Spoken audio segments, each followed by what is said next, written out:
2008ஆம் ஆண்டு நான் திருச்சி மாவட்டத்தினுடைய காவல்துறையிலே மாவட்ட கண்காணிப்பாளராக இருக்கும்போது மேதகு மாமனிதர் அப்துல் கலாம் அவர்களிடமிருந்து மதியம் 2:30 மணிக்கு எனக்கு ஒரு அழைப்பு. திருச்சியில் துறையூர்னு ஒரு ஊர் இருக்கா, அதில் சரஸ்வதின்னு ஒரு பொண்ணு டிஸ்ட்ரிக்டில் ஃபர்ஸ்ட் வந்திருக்கு. ஆனால் அந்த பெண்ணினுடைய விருப்பத்திற்கு மாறாக 16-17 வயது நிரம்பிய அந்த பெண்ணை தாய்மாமா 47 வயது நிரம்பியவர் 30 வயது வித்தியாசத்திலே 2ஆம் தாரமாக திருமணம் செய்து வைக்க முயற்சி நடப்பதாக நான் அறிகிறேன். அந்த பொண்ணு மேற்கொண்டு படிக்கணும்னு நினைக்குது, ஏதாவது செய்யலாமே. சரி சார், கண்டிப்பாக அப்படின்னு சொல்லிட்டு டிஎஸ்பி இன்ஸ்பெக்டர்லாம் அங்கே வர சொல்லிவிட்டு நான் அந்த இடத்துக்கு போனேன். நான் போகிறதுக்குள்ளே அவங்க அம்மா அப்பாட்ட டிஎஸ்பி இன்ஸ்பெக்டர்லாம் எடுத்து சொல்லி 16-17 வயது உள்ள பெண் அதனுடைய விருப்பத்துக்கு மாறாக திருமணம் செய்கிறது சட்டப்படி தப்புங்கிறத அவங்க சொன்ன பிறகு அம்மா அப்பா அவங்களே இல்லை சார், எங்களுக்கே அது விருப்பம் இல்லை, ஏழ்மை தான் காரணம் என்று சொல்லி அந்த திருமணத்தை நிறுத்தி விட்டார்கள்.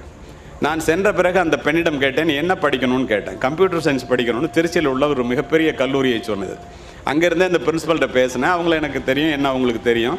சார் உடனே வர சொல்லுங்கள், இன்றைக்கு தான் லாஸ்ட் டேட்டு, நான் அட்மிஷன் க்ளோஸ் ஆக போகுது, நான் கொடுத்துட்றேன்னாங்க. அந்த பொண்ணுகிட்ட சொன்னேன், நீ படிக்கணும்னு விரும்பின கல்வி உனக்கு கிடச்சிருச்சு, நீ வேண்டான்னு விரும்பின திருமணம் உங்கள் அம்மா அப்பாவே நிறுத்திட்டாங்க.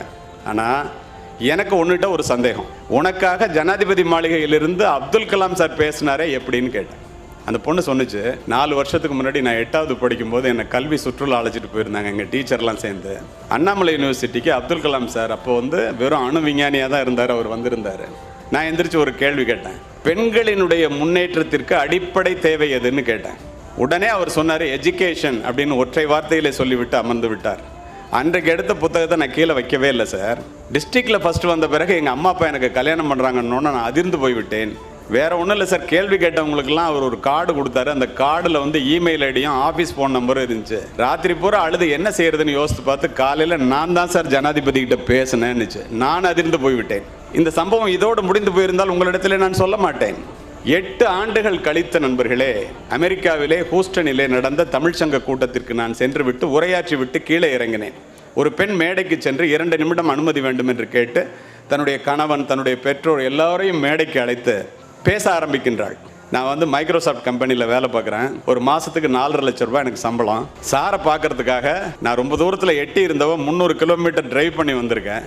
எனக்கு ஒன்றும் புரியவில்லை. கலிமூர்த்தி ஐயா அவர்களே, என்னை நீங்கள் மறந்திருக்கலாம், மேதகு மனிதர் அப்துல் கலாம் அவர்களையும் உங்களையும் என்னால் மறக்க முடியாது, ஏனென்றால் நான் தான் துறையூர் சரஸ்வதி என்று கூறியது.